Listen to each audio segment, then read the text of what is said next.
Buenas tardes, señores estudiantes. Tengan la bondad de encender sus cámaras, por favor.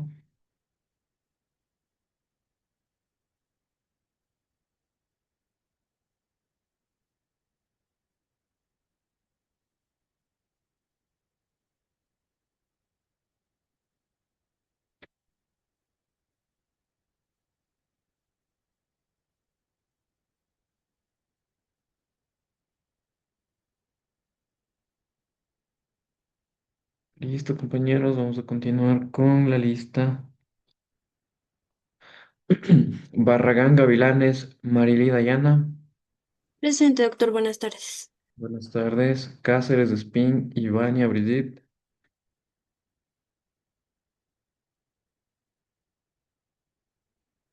Cáceres Espín, Ivania Brigitte. Chimbolema Bustamante, Paulette Anaí. Buenas tardes, abogado. Presente. Buenas tardes. Galora Constante, Kili Nicole. Buenas tardes, magíster. Presente. Buenas tardes. Jarrín Ñato, Dayana Nicole. Buenas tardes, abogado. Presente. Buenas tardes. Lascano, Pazmiño, Carol, Zulein. Buenas tardes, abogado. Presente. Buenas tardes. Lino, Valencia, Gema, Andrea. Buenas tardes, presente. Buenas tardes. López Vázquez, Mateo Josué. Buenas tardes, doctor presente. Buenas tardes. Yumikinga, Duche, Leonardo Gabriel. Buenas tardes, abogado presente. Buenas tardes. Yumitaxi, Rea, Snyder, Jair. Presente, buenas tardes. Buenas tardes. Martínez, Pazmiño, Sharik, Nicole. O Sharik. Justo está intentando ingresar. Martínez, Pazmiño, Sharik, Nicole. Presente. Brocho, Jiménez, Yaritza, Michelle. Buenas tardes, abogado. Presente. Buenas tardes, Paredes, Ayerbe, Evelyn Dayana. Buenas tardes, presente. Buenas tardes, Pérez, Córdoba, Emily, Ailén.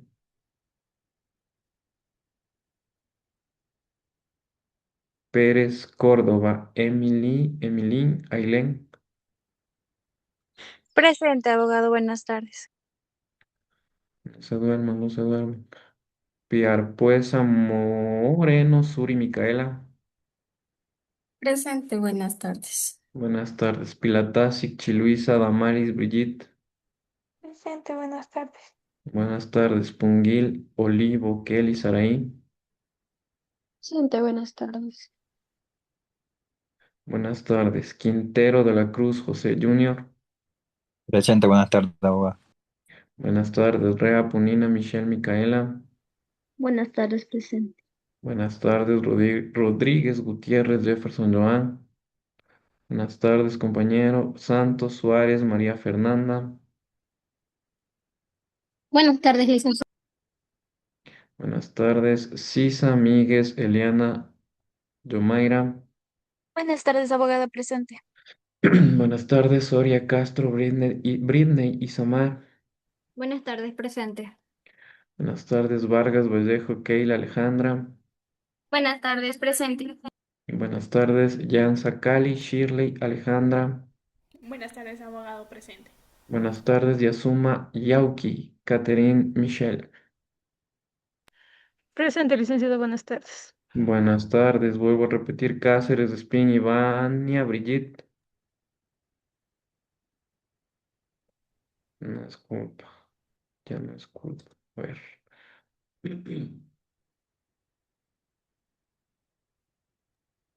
Buenas, Lisen. Es que tengo un problema con el micro, pero sí estoy. Evelyn Paredes, sí, sí, le registré. No, no, soy Cáceres. Brigitte Cáceres. Solo que Ah, preguntándole si tengo un problema con el micro. déjeme ver. Te registró el cabecito, ¿ya? Ya, listo, compañeros. Las anteriores clases, bueno, en la anterior clase. Vimos acerca de las principales escuelas de la psicología, qué era la mente, qué era la conducta, los factores que influían en la conducta y qué ramas se desprendían o estudiaban también la psicología. Voluntarios, que eran las lecciones orales. Nadie. Entonces, a ver, señorita Emily, que tiene la cámara apagada, ¿qué decíamos que era la mente? Mil disculpas, abogada, lo que pasa es que estoy de viaje. No, Bueno, no hay sí, problema, dígame nomás. ujú, ya. La mente se podría decir que es lo que a nosotros nos hace tomar conciencia, decisiones, em, y bueno, lo que almacena información que nosotros vamos poco a poco conociendo. Bueno, muchas gracias, pero eso no era el concepto que les di. A ver, Mateo López, ¿qué decíamos que era la mente?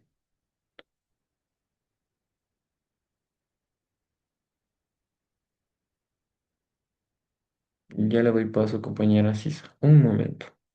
Mateo López, ¿qué decíamos que era la mente? Era la percepción, memoria, pensamiento. Percepción, memoria o pensamiento, la mente. Claro, es lo que tiene un sistema complejo. El concepto que les di, compañeros. Pongan atención. A ver, señorita Eleana Sisa. Si no mal recuerdo, era el conjunto de facultades y que procesaban Facultades qué? eh, cognitivas, Eso. afectivas y volitivas, creo que eran. Correcto. Y también, o sea, procesaban los pensamientos, las emociones, la voluntad y eso. Listo, muchas gracias. A ver, por aquí, ¿quién más? María Fernanda Santos. ¿Qué decíamos que era la conducta?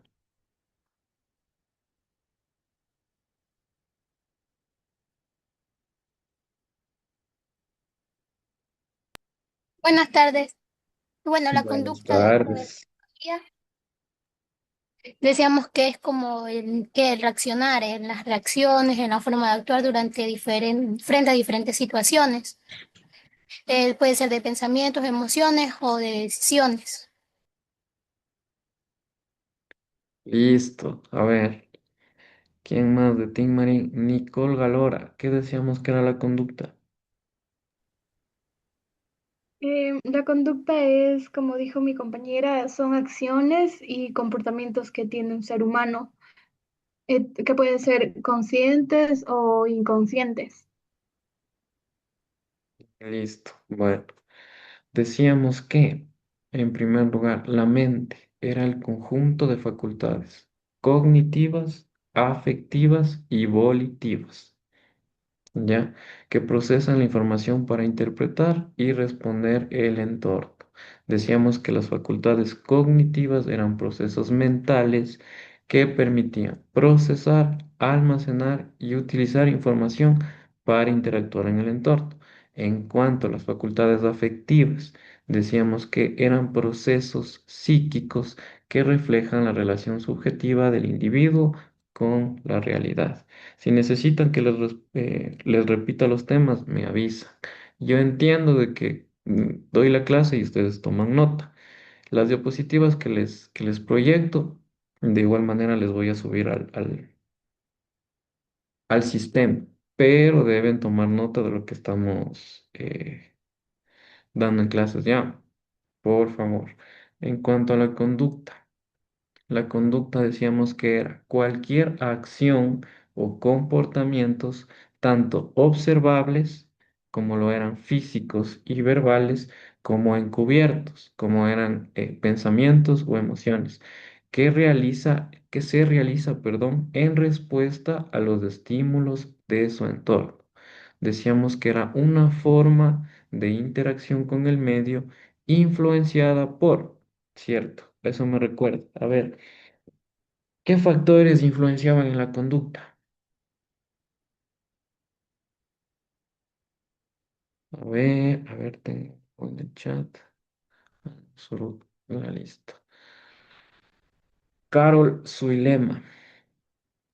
Es Zuleima. Eran los factores biológicos, los ¿Cómo me sociales. dijo? Disculpe. Es Zuleima. Suleima, listo. Ajá. Ya, disculpe, Eran compañero. los factores biológicos, los factores sociales y los factores de aprendizaje. Listo. Muchas gracias.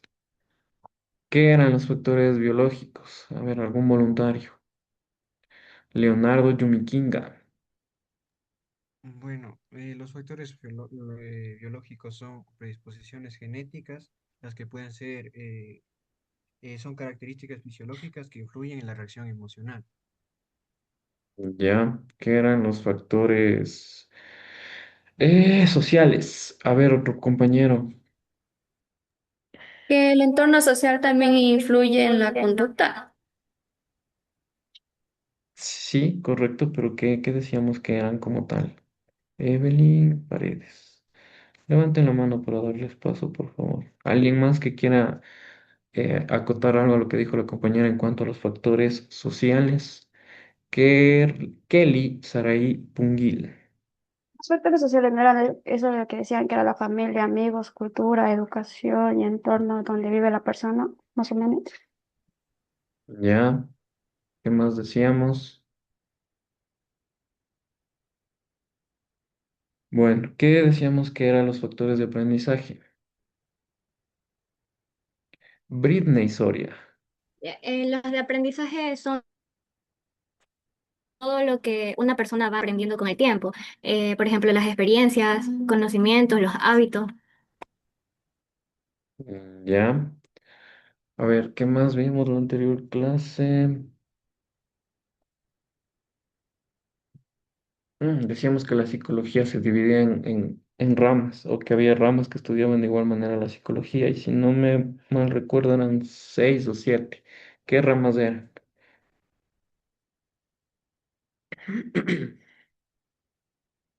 Carol Zuleima. Aunque ya, Es la clínica, la creo que la clínica que psicología, psicología clínica, la ya, psicología organizacional o laboral, ya, la ya, psicología forense, la ya, psicología científica, la psicología del desarrollo. listo, listo, compañeros. Entonces nos habíamos quedado en terminar el tema en cuanto a la psicología humanista. Espera un momento. Ya. La psicología humanista. Los principales representantes de la psicología humanista son Abraham Maslow y Carl Rogers. Esta corriente estudiaba el potencial humano y el desarrollo personal. ¿Ya? Se enfocaba en qué? En el crecimiento personal, en la autoestima y en la autorrealización. Abraham Maslow desarrolló la famosa pirámide de necesidades humanas. Las personas que están tomando nota, les espero un momentito. La pirámide de necesidades humanas es una teoría psicológica propuesta, como les menciono, por Abraham Maslow, que explica qué motiva al comportamiento humano a partir de un conjunto de necesidades organizadas en niveles jerárquicos. A ver, ya para cambiar la diapositiva. Mm, ¿Podría esperar un ratito, por favor? Claro, no hay problema, tomen nomás nota. Vuelvo a repetir entonces. La psicología humanista. La psicología humanista está representada por Abraham Maslow y Carl Rogers. Esta corriente estudia el potencial humano y el desarrollo personal. Se enfoca básicamente en el crecimiento personal, en la autoestima y la autorrealización. Les decía que Abraham Maslow desarrolló la famosa pirámide de necesidades humanas. ¿Qué será esta pirámide de necesidades humanas? es una teoría psicológica propuesta por Maslow que explica qué motiva al comportamiento humano a partir de un conjunto de necesidades organizadas en niveles jerárquicos.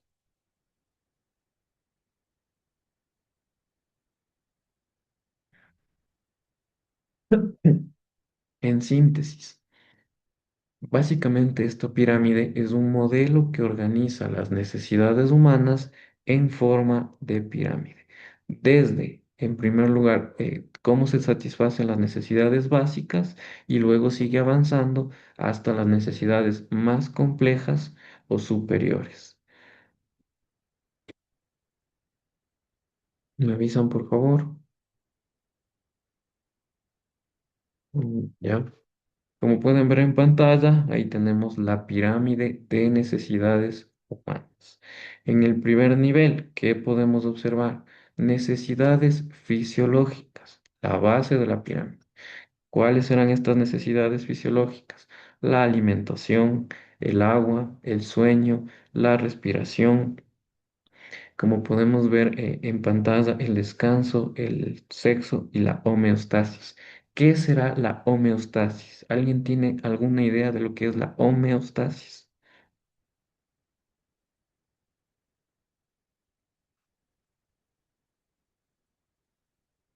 Li- A ver, Leonardo Yumikinga. Eh, bueno, la homeostasis es el proceso biológico que hace el ser humano para poderse mantener equilibrado en el día. Correcto. Listo, perfecto.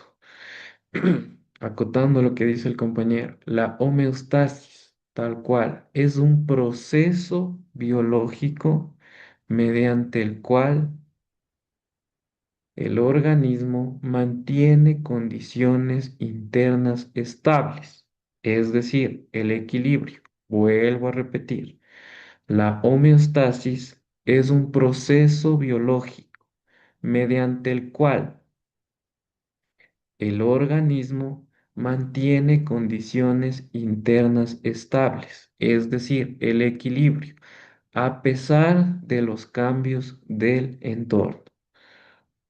Ya les voy a explicar con ejemplos. Nuevamente, la homeostasis es un proceso biológico mediante el cual, perdón, el organismo mantiene condiciones internas estables, es decir, equilibrio, a pesar de los cambios del entorno. ¿Cómo funcionará esta homeostasis? El cuerpo regula variables como, por ejemplo, temperatura corporal, cantidad de agua, niveles de sales y minerales, glucosa en la sangre. ¿Ya? Cuando algo se altera en el organismo, básicamente este mismo organismo activa mecanismos para volver al equilibrio. Es decir, si tiene calor, si se tiene calor, se suda. ¿Qué se busca? Bajar la temperatura. Si se tiene frío, se tiembla. ¿Qué se busca? Generar calor. Si se baja el azúcar, ¿qué se siente? Se siente hambre. ¿Para qué sirve esta homeostasis? Para que entiendan mejor. Es fundamental porque permite la supervivencia del organismo, mantiene el funcionamiento adecuado de los órganos y evita desequilibrios peligrosos en el cuerpo. Otro ejemplo para que me entiendan. Si una persona está en estrés constante, su organismo intenta mantener el equilibrio, es decir, realiza homeostasis. Pero si no lo logra, puede generar problemas físicos. ¿Cuáles serán estos problemas físicos? Fatiga, enfermedades, incluso problemas psicológicos, como cuáles? La ansiedad y la irritabilidad. ¿Ya? Eso es la homeostasis. En, Continuando con la secuencia de la pirámide de necesidades humanas, la siguiente después de la fisiología tenemos la seguridad, la necesidad de la seguridad física, de empleo, de recursos, moral, familiar, de salud y de propiedad privada. ¿Ya? En secuencia tenemos la necesidad de afiliación, que es en concepto de amistad, afecto e intimidad sexual. Posterior a esta necesidad tenemos la necesidad de reconocimiento, que esta es básicamente la necesidad o el deseo del autorreconocimiento, la confianza, el respeto y el éxito. ¿Ya? Y finalmente tenemos en la cúspide como tal la necesidad de autorrealización en cuanto a la moralidad, la creatividad, la espontaneidad, la falta de prejuicios, la aceptación de los hechos y la resolución de problemas. ¿Para qué servirá esta pirámide de Maslow? Para comprender, esta pirámide de Maslow, perdón, sirve para comprender el comportamiento humano, la manera de lo cual, por qué actuamos ante las situaciones. Básicamente, analiza la motivación de las personas y se aplica esta pirámide de necesidades básicamente en psicología, educación, en empresas en cuanto a motivación laboral y en criminología para entender las conductas. Básicamente, Abraham Maslow la creó para explicar que las personas no actúan al azar, sino más bien impulsadas por necesidades. ¿Ya? Vuelvo a repetir. La pirámide sirve para comprender el comportamiento humano, es decir, por qué actuamos de cierta manera. En síntesis, quiere decir que esta pirámide busca analizar la motivación de las personas y explica por qué las personas no actúan al azar, sino más bien impulsadas por necesidades. Con esta pirámide Maslow lo que hace es proponer que existe un orden lógico en estas necesidades. Básicamente, enfocarse en el potencial humano y crecimiento personal, no solo en problemas o trastornos.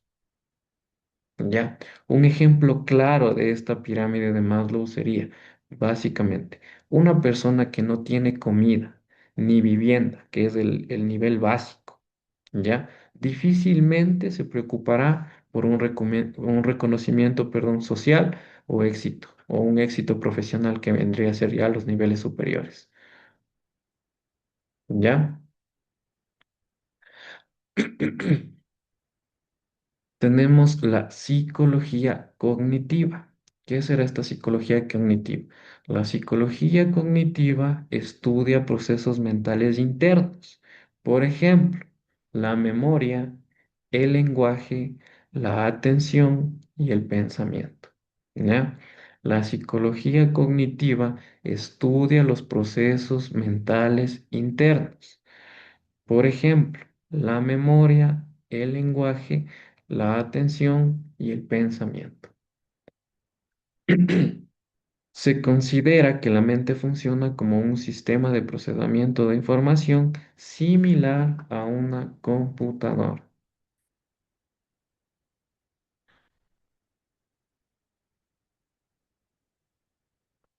A ver, les espero un momento a los compañeros que están tomando nota.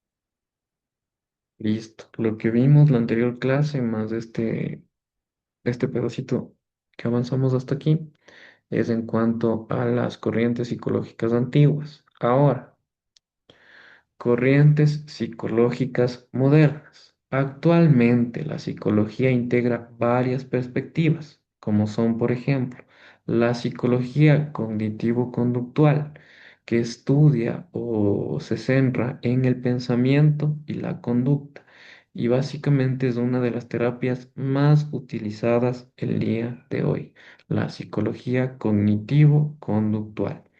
De la misma manera tenemos la psicología o básicamente la neuropsicología, que estudia la relación entre el cerebro, el comportamiento y utiliza técnicas de neuroimagen. ¿Ya? De la misma manera tenemos la psicología evolutiva, que básicamente estudia el comportamiento del ser humano desde la perspectiva de la evolución.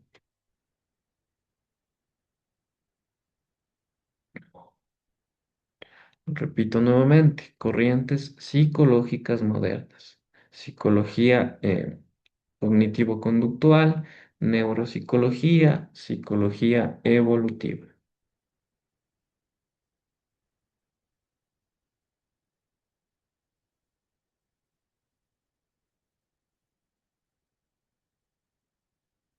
Para entender la conducta de un criminal, en primer lugar debemos entender de dónde proviene como tal dicha conducta o comportamiento.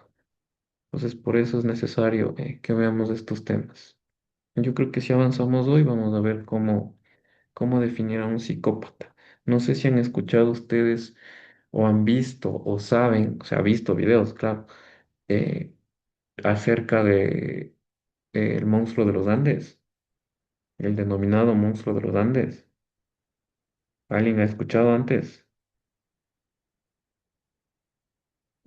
Ya vamos a ver. Y de ahí vamos a definir qué tipos de conducta o qué perfil criminal se le puede ajustar.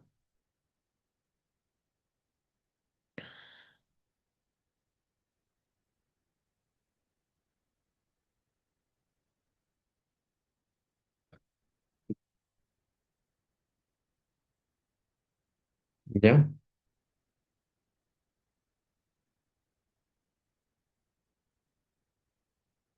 Listo. Consecuentemente, carácter científico de la psicología. La psicología es considerada una ciencia, ¿por qué? Porque estudia el método científico para estudiar, valga la redundancia, el comportamiento. Esto significa que básicamente la psicología en carácter científico estudia, observa fenómenos, formula hipótesis, realiza experimentos, analiza resultados y formula teorías. Vuelvo a repetir. La psicología es considerada una ciencia porque utiliza el método científico para estudiar el comportamiento. Esto quiere decir que, perdón, observa fenómenos, formula hipótesis, realiza experimentos, analiza resultados y formula teorías. Los psicólogos utilizan herramientas como experimentación, observación sistemática en revistas, pruebas psicosométricas y estudios estadísticos. ¿Ya? Gracias a esto, la psicología se separó de la filosofía, como lo veíamos al principio, y pasó a ser una disciplina científica autónoma. En la Edad Media o en la Antigüedad, la psicología básicamente se veía relacionada con la filosofía, ¿ya? Pero actualmente pasó a ser una disciplina científica.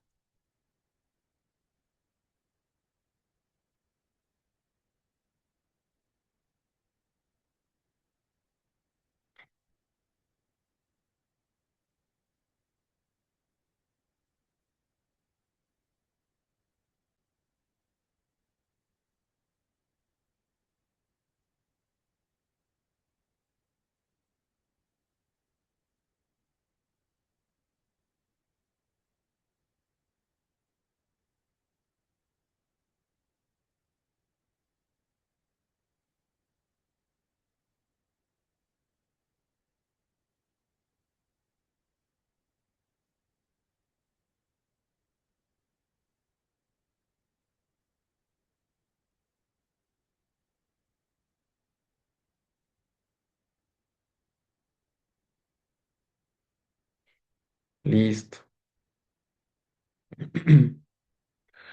Importancia de la psicología criminal en el sistema de justicia. Poco a poco vamos a ir desarrollando los temas y vamos a irnos inmiscuyendo en lo que nos corresponde, ¿ya? La psicología criminal es parte importante para la comprensión del comportamiento delictivo, el apoyo en investigación de delitos, evaluación psicológica de los implicados, apoyo en procesos judiciales y prevención del delito. Y finalmente, rehabilitación y reinserción social. Vuelvo a repetir. La psicología criminal es parte importante para la comprensión del comportamiento delictivo, apoyo en la investigación de delitos, evaluación psicológica de los implicados y apoyo en procesos judiciales, prevención del delito y finalmente rehabilitación y reinserción social. ¿Qué será la comprensión del comportamiento delictivo? A ver. Les espero los compañeros que están tomando nota. Eh, la comprensión del comportamiento delictivo, básicamente, en la psicología criminal estudia los procesos mentales y emocionales que pueden llevar a una persona a cometer un delito. Esto permite identificar factores como, por ejemplo, la personalidad, el entorno social, perdón, experiencias traumáticas o influencias culturales que, valga la redundancia, influyen en la conducta criminal. ¿Ya? Listo. Como les mencionaba, L.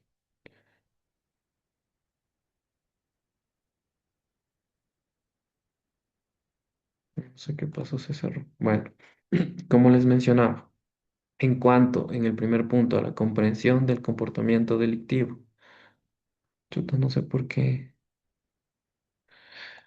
Ajá, ajá.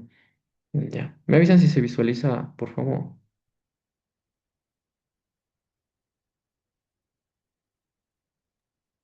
Sí, se Ya. visualiza. Ya. En cuanto a la comprensión del comportamiento delictivo, como les decía, la psicología criminal estudia los procesos mentales y emocionales que pueden llevar a una persona a cometer un delito. ¿Ya? Básicamente, la comprensión del comportamiento delictivo permite identificar factores como la personalidad, el entorno social, las experiencias traumáticas o las influencias culturales que y básicamente, redundando, influyen en la conducta criminal. ¿Ya? La comprensión del comportamiento delictivo permite identificar factores como la personalidad, el entorno social, las experiencias traumáticas, em, el entorno cultural que influye en la conducta criminal. Dentro de esta comprensión del comportamiento delictivo, tenemos ciertos tipos de conducta en psicología criminal. ¿Ya? Por ejemplo, conducta antisocial, conducta delictiva, conducta agresiva, conducta compulsiva, conducta impulsiva, conducta manipuladora y conducta psicopática. Ya voy a explicar cada una de estas conductas con un ejemplo para que me entiendan. Nuevamente. En cuanto a la comprensión del comportamiento, la importancia del comportamiento, perdón, delictivo, permite identificar factores como la personalidad, el entorno social, las experiencias traumáticas o las influencias culturales eh, que influyen eh, la conducta criminal o basadas en la conducta criminal, para no ser redundantes.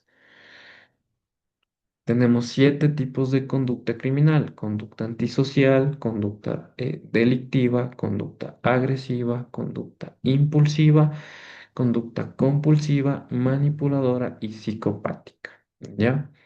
¿Qué será la conducta antisocial? La conducta antisocial es aquella que va en contra de las normas sociales, morales o legales establecidas. Esta conducta se caracteriza por comportamientos como agresividad, irrespeto a la autoridad, vandalismo o incumplimiento de las normas. ¿Ya? La conducta antisocial es aquella que va en contra de las normas sociales, morales o legales establecidas. Se caracteriza por comportamientos como la agresividad, el irrespeto a la autoridad y el incumplimiento de las normas. ¿Ya? Por ejemplo, un joven de 20 años que roba las pertenencias a sus compañeros de la universidad cuando es confrontado, ¿cómo reacciona? Niega los hechos, culpa a otros, no muestra arrepentimiento y justifica su conducta diciendo que todos lo hacen. ¿Ya? Este tipo de conducta se ajusta a la conducta antisocial. Haciendo un análisis criminológico, básicamente, este comportamiento se deduce como antisocial. ¿Por qué? En primer lugar, vulnera los derechos ajenos, es decir, propiedad, rompe las normas sociales y legales. De la misma manera, refleja distorsiones cognitivas. ¿Cuáles serán las distorsiones cognitivas? La justificación del delito. ¿Ya? Si les pregunto, ¿qué son o cuál es el reflejo de las distorsiones cognitivas? Justificación del delito. De la misma manera, se puede indicar rasgos asociados a una personalidad antisocial.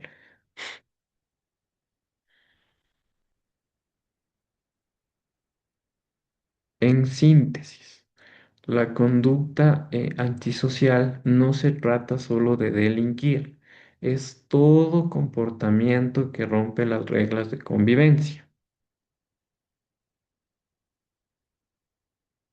La conducta antisocial no es solo delinquir, es todo comportamiento que rompe las reglas de convivencia.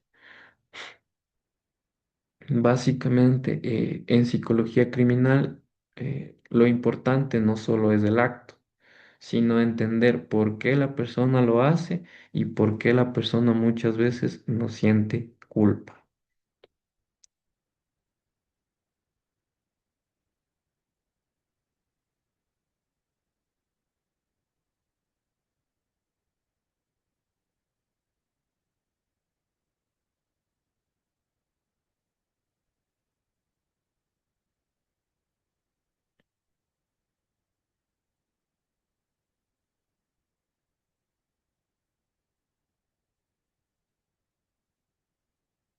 ¿Por qué les hago tomar nota? La mente, ¿cómo les explico? Retiene o memoriza de una manera mejor cuando uno escribe, ¿ya? Porque es fácil coger yo pasarles las diapositivas y que tengan ahí. Entonces, no. Entonces, que entiendan y retengan lo que les estoy explicando.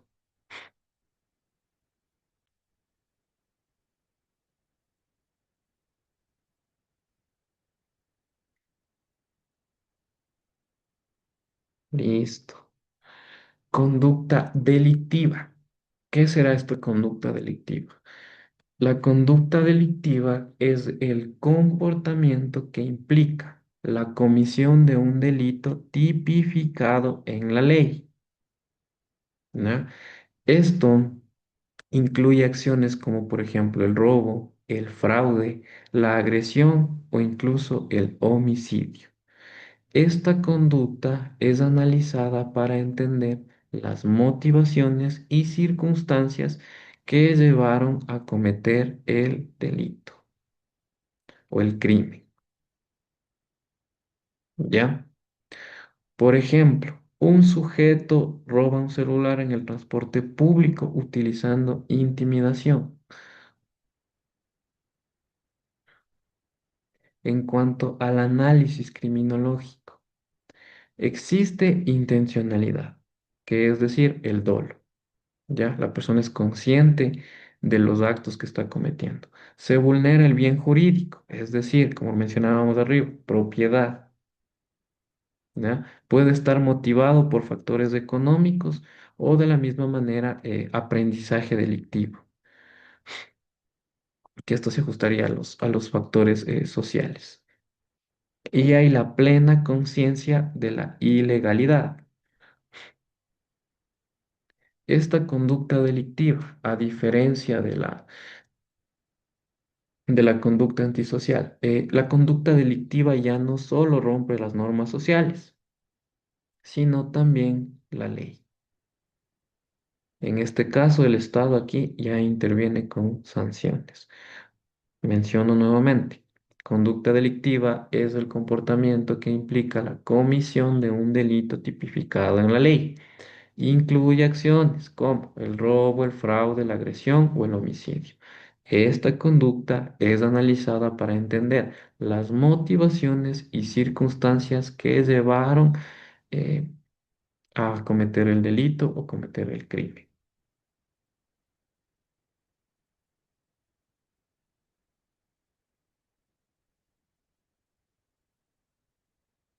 En el análisis criminológico, por ejemplo, si yo les pido un análisis criminológico de una conducta delictiva, con el ejemplo de que un sujeto roba un celular en el transporte público utilizando intimidación, ¿qué nomás me pueden definir? Que existe intencionalidad, es decir, dolo, que se vulnera el bien jurídico, es decir, propiedad. Puede estar motivado por factores económicos o aprendizaje delictivo. Y hay plena conciencia de la ilegalidad.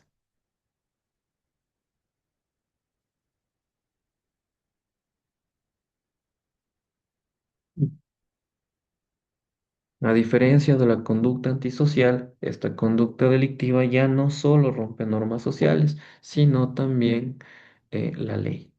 Y en este caso, el Estado interviene con sanciones. Listo.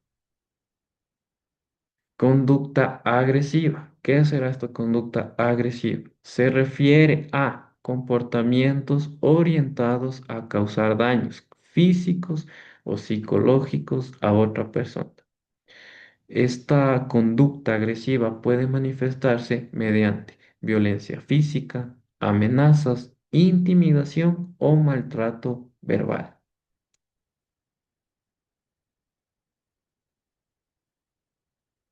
Por ejemplo, un individuo golpea a otro tras una discusión en un bar. En cuanto a un análisis criminológico, ¿qué podremos definir aquí, por ejemplo, para que se ajuste a conducta agresiva? Que hubo o que existe o que se manifiesta una respuesta a una emoción intensa, es decir, la ira o baja tolerancia a la frustración. Incluso esta persona puede ser aprendida por violencia en el entorno. Este tipo de conducta puede escalar a delitos como, por ejemplo, lesiones u homicidio.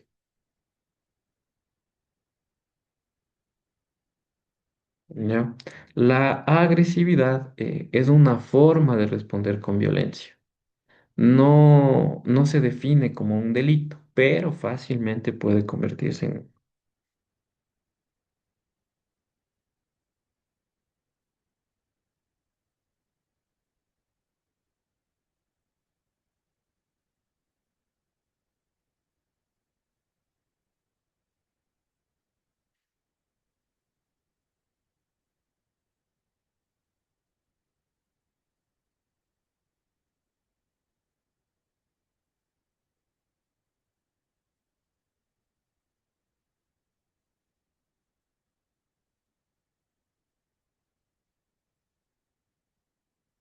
¿Ya?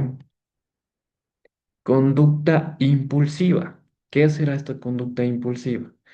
La conducta impulsiva se caracteriza por actuar sin reflexionar sobre las consecuencias, ¿ya?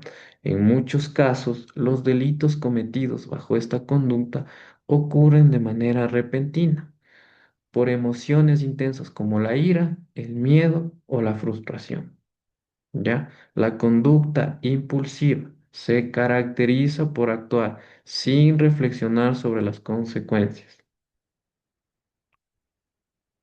Por ejemplo, un joven roba un producto en una tienda sin haberlo planeado. Que este tipo de ejemplo se ajusta a una conducta impulsiva. ¿Ya?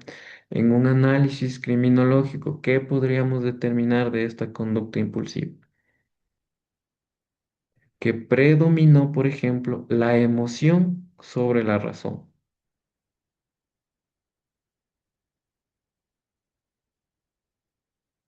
De la misma manera que existe tal vez falta de autocontrol, como les mencionaba en el ejemplo, no hay planificación del delito.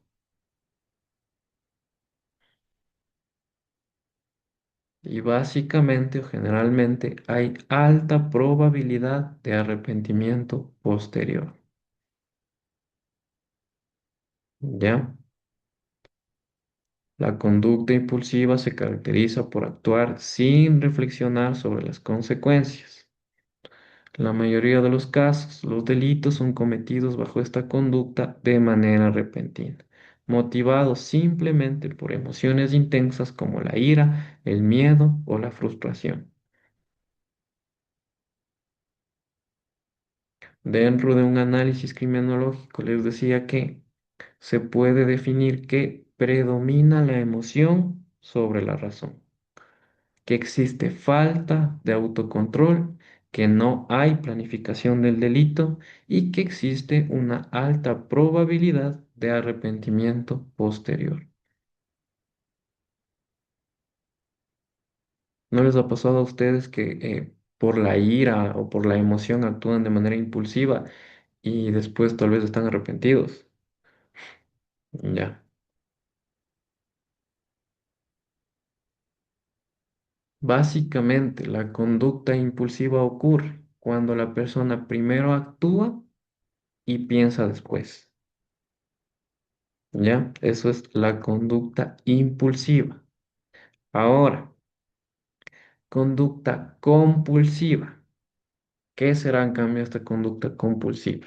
La conducta compulsiva es aquella en que la persona siente la necesidad repentina e incontrolable de realizar ciertas acciones.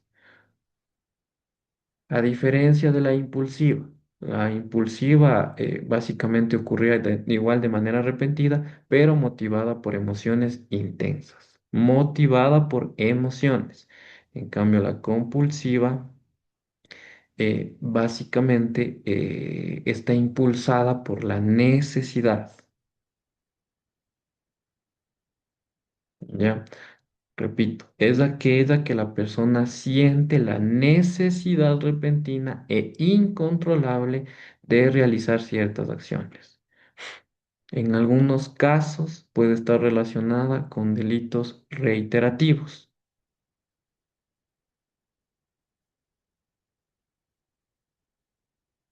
Por ejemplo, una persona roba objetos pequeños constantemente sin necesitarlos.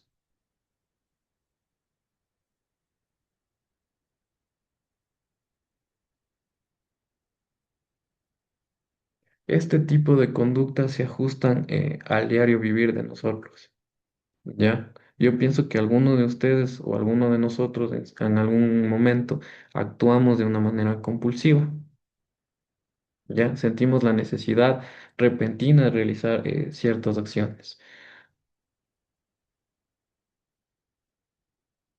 ¿Cómo sería el análisis criminológico en cuanto a la conducta compulsiva? ¿Qué podemos definir?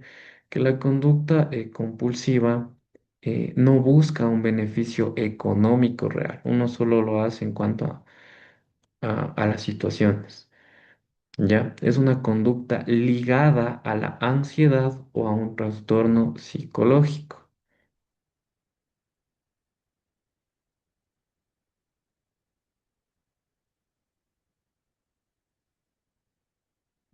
Un ejemplo claro, la vecina, el vecino tiene un árbol con limones No está la vecina, me dio antojo de un limón. Conducta compulsiva, ¿ya? Puede coexistir con delitos menores y o repetitivos. Si una vez ya, si la primera vez me dio antojo de limón, no estaba la vecina, me cogí el limón y me hice una limonada. Chévere, la próxima vez ya sé a dónde ir. ¿No es cierto? No está bien, pero se ajusta a la conducta compulsiva.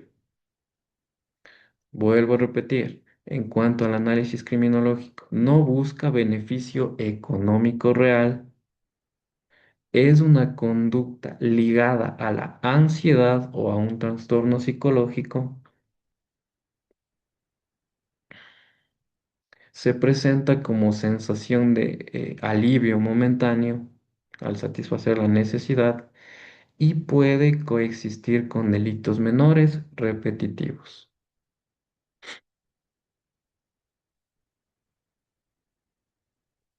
Básicamente, la conducta compulsiva la mayoría de veces no siempre busca el beneficio, sino aliviar una necesidad o una tensión interna.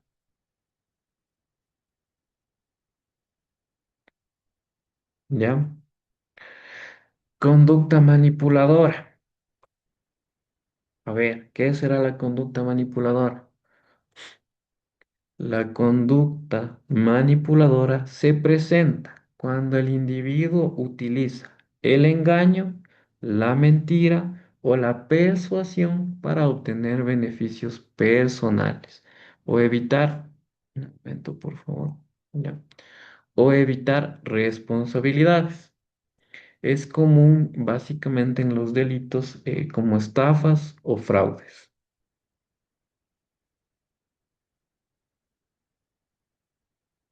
Un ejemplo de esto sería: un sujeto engaña a varias personas haciéndose pasar como abogado para estafarlas.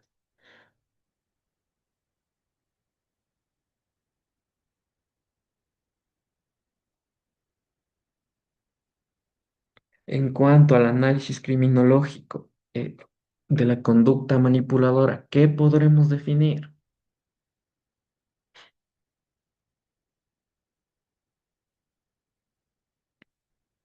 ¿Cuál sería la herramienta principal para que se ajuste a una conducta manipuladora? ¿El engaño, la mentira o la persuasión? La conducta manipuladora se ajusta a una alta planificación, no es repentina. La conducta manipuladora ya básicamente es planeada. Existe ausencia de empatía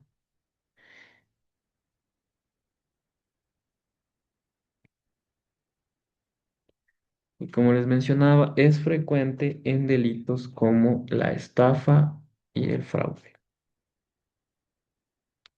El manipulador no usa la fuerza, usa la mente y el engaño para conseguir lo que quiere.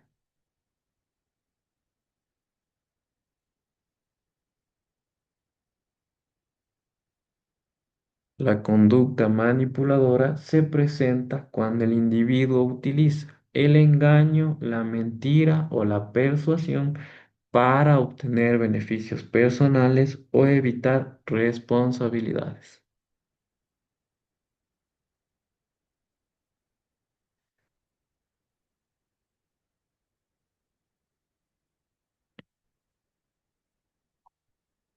Uy, ya. Finalmente, conducta psicopática.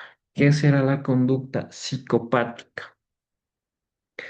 La conducta psicopática se caracteriza por la falta de empatía, falta de remordimiento o falta de culpa hacia las víctimas.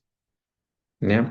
Las personas con este tipo de conducta pueden presentar frialdad emocional, manipulación y tendencia a la violación de normas sociales. Por ejemplo, un individuo estafa repentinamente a personas vulnerables y no muestra remordimiento.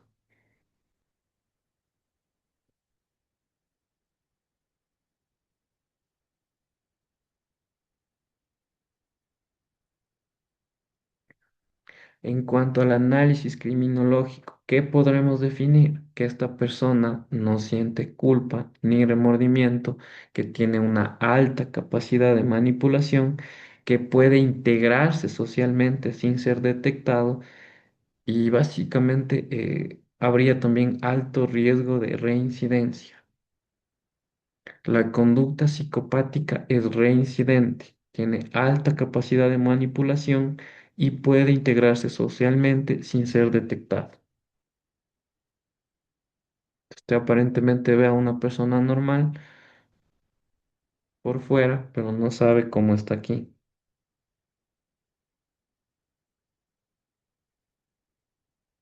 ¿Ya? El psicópata básicamente sabe lo que hace, pero no le importa. Es decir, no siente culpa y solo busca el beneficio propio.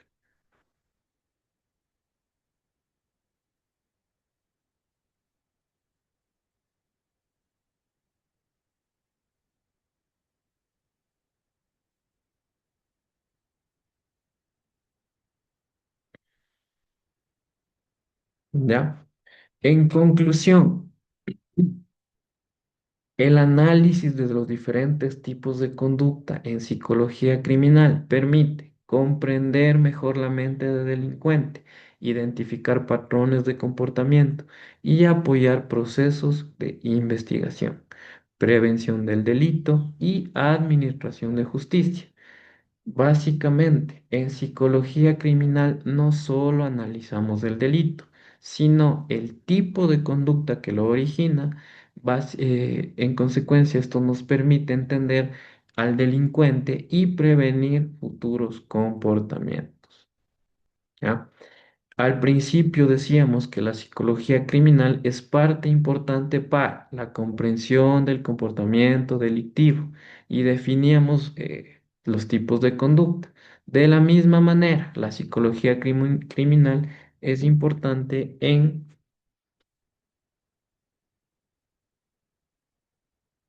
el apoyo en investigación de delitos. ¿Por qué es importante en la investigación de delitos? Los conocimientos de psicología criminal ayudan a analizar la conducta del delincuente, lo que facilita la elaboración de perfiles criminales y la interpretación de evidencias conductuales durante una investigación. ¿Ya? El estudio, la importancia del estudio de la psicología criminal sirve de apoyo en investigación de delitos, puesto que los conocimientos de la psicología criminal ayudan a analizar la conducta del delincuente, lo que facilita la elaboración de perfiles criminales y la interpretación de evidencias conductuales durante una investigación. ¿Qué serán los perfiles criminales? ¿Alguien tiene una idea?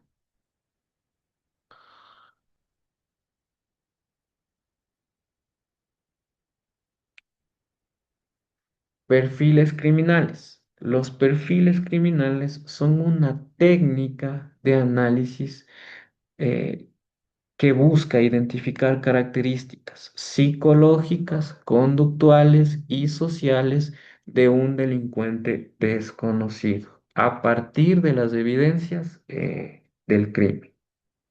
¿Ya? Los perfiles criminales básicamente se utilizan para responder preguntas como cómo es el autor, qué motivaciones tiene, cómo podría actuar nuevamente.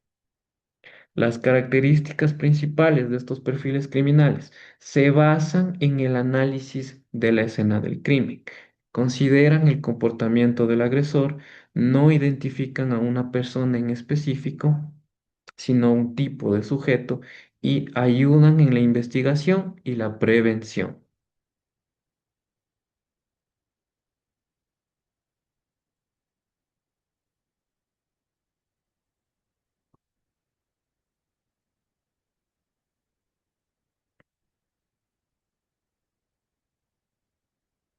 ¿Ya? Un ejemplo de esto. A ver, digamos que se presentan varios robos en viviendas con características similares. ¿Cuáles serían estas características a tomar en cuenta? Ocurren en la noche, no hay signos de violencia en las puertas, solo se llevan objetos específicos, es decir, por ejemplo, dinero o joyas. ¿Ya? En cuanto al análisis criminológico, a partir de esto, ¿qué se puede inferir o qué se puede definir cómo actúa el autor? Tiene conocimiento previo o tiene experiencia, posee habilidades para ingresar sin forzar accesos, actúa de forma planificada, mas no impulsiva, y busca beneficio económico específico. Vuelvo a repetir el ejemplo. Digamos que se presentan varios robos en viviendas con características similares. ¿Qué podemos definir? ¿O qué podremos más o menos definir de acuerdo a este caso? ¿Qué ocurren en la noche? ¿Qué ocurren de noche en el caso de que no hay signos de violencia en las puertas, que solo se llevan básicamente objetos específicos, dinero o joyas? ¿Ya? Una vez hemos definido esto, de ser el caso, no estoy diciendo que siempre sea así, podemos realizar un análisis criminológico a partir de lo que ustedes pudieron definir. Por ejemplo, ya, que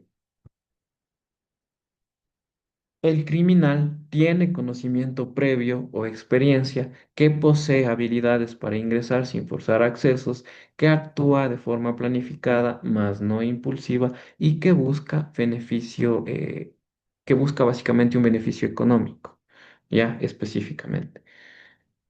Creo que no me di a entender. Digamos que se presentan varios robos en viviendas con características similares. ¿Ya? Por ejemplo, ¿cuáles son estas características similares? Digamos que todos estos robos en las viviendas ocurrieron en la noche, que no existieron signos de violencia en las puertas, que, no se, lle- que solo se llevaron, perdón, objetos específicos como dinero y joyas. ¿Ya? Al momento de analizar, o sea, al momento de realizar el análisis criminológico, ¿qué podemos inferir que es el autor? ¿Qué podemos definir que es el autor? El autor o el criminal, podemos definir en el análisis criminológico que tiene conocimiento previo o experiencia, que posee habilidades para ingresar sin forzar accesos, que actúa de forma planificada, mas no impulsiva, y que busca el beneficio económico en específico. ¿Ya? Para realizar un perfil criminológico, probablemente, como pueden ver en pantalla, de acuerdo al ejemplo que les puse, perfil probable, sujeto organizado, con experiencia en robos y control emocional. ¿Ya? El perfil criminal es básicamente cómo armar un rompecabezas. No sabemos quién es el delincuente, pero a partir de lo que hizo podemos deducir cómo es. Sí.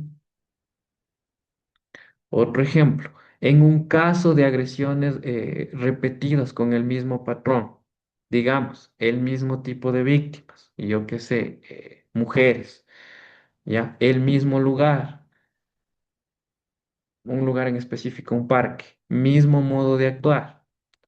Con esa información se puede construir un perfil que ayude básicamente a predecir dónde y cómo actuará nuevamente. ¿Sí? ¿Está claro? ¿Alguna pregunta? No sé. Los compañeros que me hacen así, otros que...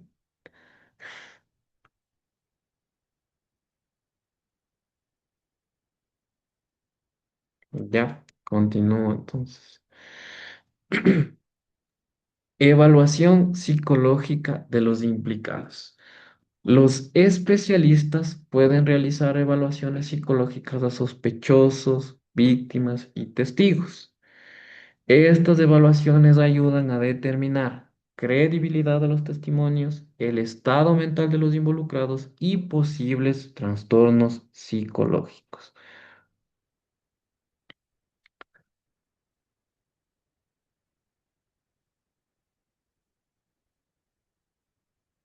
Déjenme ver si tengo video. No.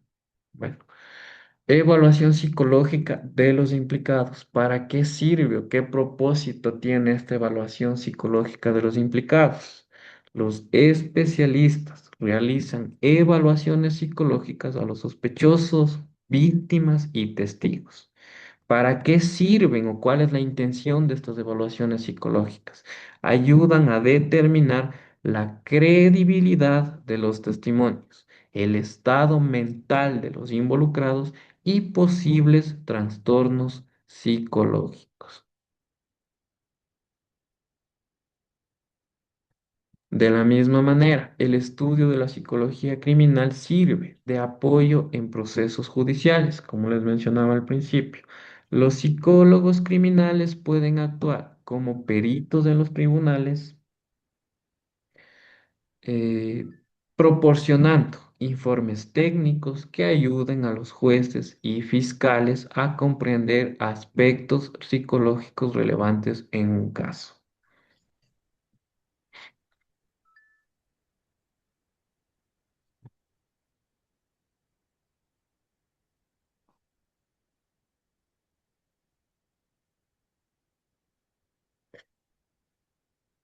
¿En qué sentido decimos que ayudan como apoyo en procesos judiciales? Por ejemplo, cuando existe un delito, básicamente les pongo de ejemplo, yo tuve un caso de violación de una menor de edad, en donde la persona que cometió el delito, él ya era mayor de edad. Pero, ¿qué sucede? Ellos habían sido novios, ¿ya? Ellos habían sido novios. Como era menor de edad, la mamá no sabía. El momento en que la mamá se entera o el que esta chica le cuenta, la mamá le denuncia, ¿ya? Ante la ley, usted así tenga básicamente, ¿cómo les explico el término?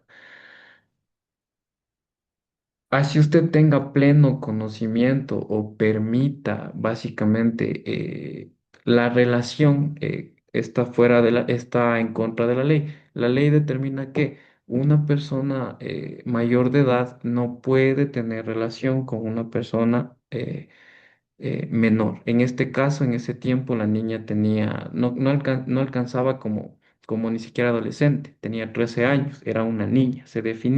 La ley la definía como niña. Ya. ¿Qué pasa?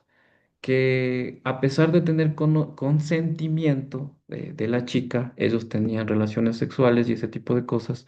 En el momento en que la mamá le denuncia, básicamente esta chica, para no quedar mal con la mamá, dice que el chico le ha violado, porque se entera de que el chico ha tenido esposa e hijo. Entonces, a pesar del consentimiento, esta chica induce a que básicamente él le violó, que él le obligaba o le forzaba a tener relaciones sexuales. ¿Qué pasa? En el análisis psicológico, le toman la versión a la niña dice, sí, ¿sabe qué? En síntesis les cuento, ¿no? Sí, ¿sabe qué? Él me obligaba, él me inducía a tener relaciones sexuales porque me amenazaba. Ya. ¿Qué pasa? En el examen psicológico se deduce básicamente que la niña desde temprana edad, incluso desde los 11 años, ella tuvo ya deseo sexual o tuvo inclinación al gusto por los hombres, ¿ya? Y de la misma manera, en cuanto al examen psicológico, se define que la niña en todas sus relaciones anteriores eh, que básicamente hubo relaciones sexuales, ella lo consintió. Entonces, ¿por qué justo ahora al joven se le dice que le indujo básicamente con violencia o amenazas? Para eso sirve más que todo el examen psicológico.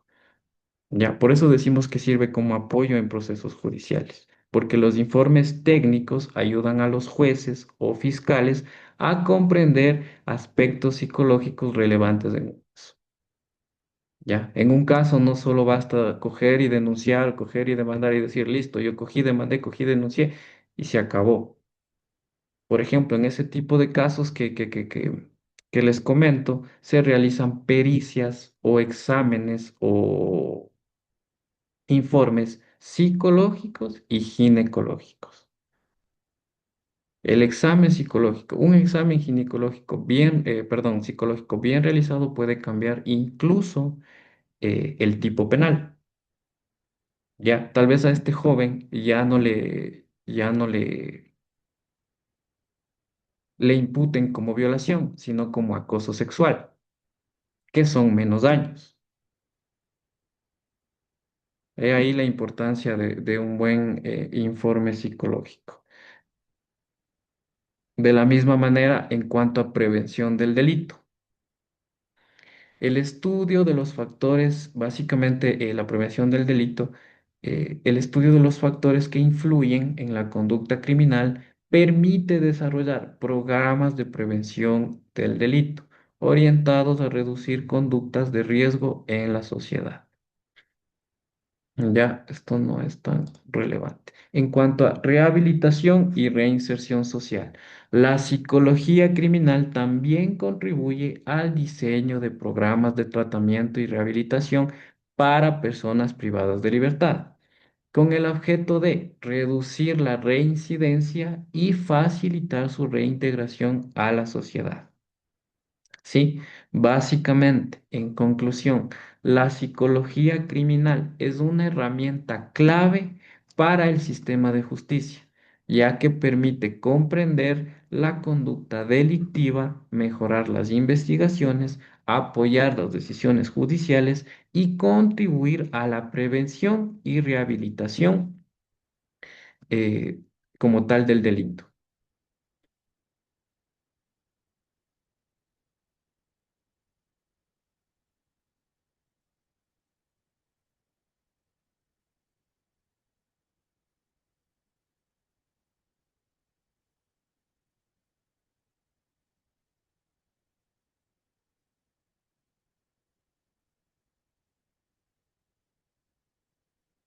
¿Ya? Como les mencionaba, rasgos comunes para identificar a un psicópata. Les mencionaba el caso del monstruo de los Andes. Ya les voy a poner un pequeño video para que analicen y así al final de la clase poder definir a qué conducta se ajusta. ¿Ya? Identificar a un psicópata es algo complejo, porque muchas personas con rasgos psicopáticos pueden aparentar normalidad o incluso ser personas carismáticas.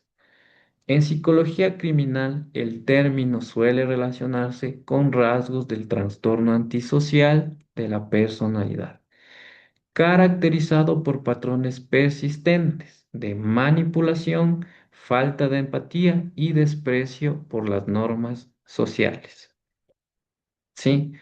Identificar a un psicópata es complejo. Muchas personas con rasgos psicopáticos pueden aparentar normalidad o incluso, como les digo, ser personas carismáticas.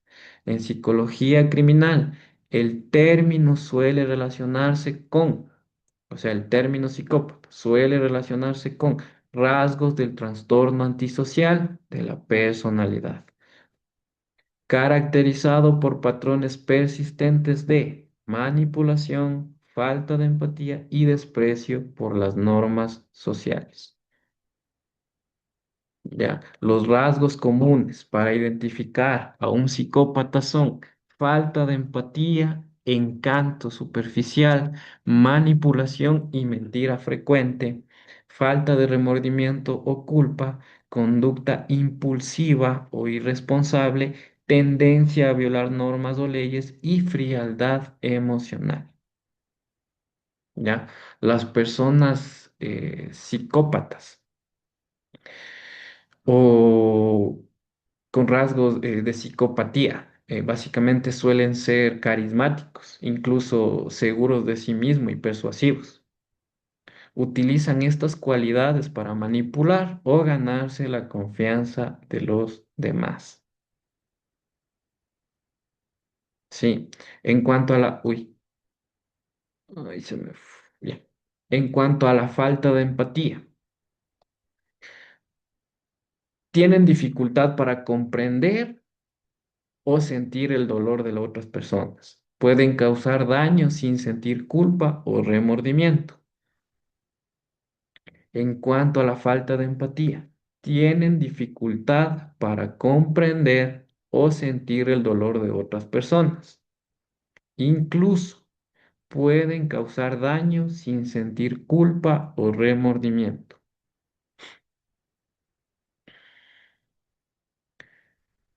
En cuanto al encanto superficial, les mencionaba que suelen ser carismáticos, seguros de sí mismos y persuasivos.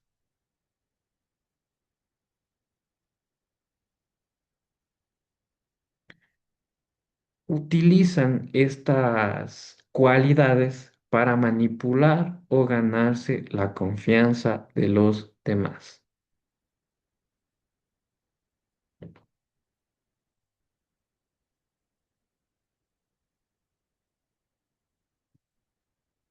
En cuanto a la manipulación y mentira frecuente, estas personas mienten con facilidad y utilizan a otras personas para obtener beneficios personales. En cuanto a la falta de remordimiento o culpa, después de causar daño o cometer un acto negativo, normalmente no muestran arrepentimiento genuino. Y en cuanto a la conducta impulsiva o irresponsable, pueden actuar sin pensar en las consecuencias y suelen tener dificultades para asumir las responsabilidades. Si quieren anotar, anoten lo básico, ya en las diapositivas como tal está lo que es cada cosa. En cuanto a la tendencia a violar normas o leyes, muchos presentan un historial de comportamientos antisociales o delictivos. Y en cuanto a la frialdad emocional, pueden aparentar emociones, pero en realidad sus sentimientos suelen ser superficiales o poco profundos. ¿Ya? Les decía que les voy a mostrar un video.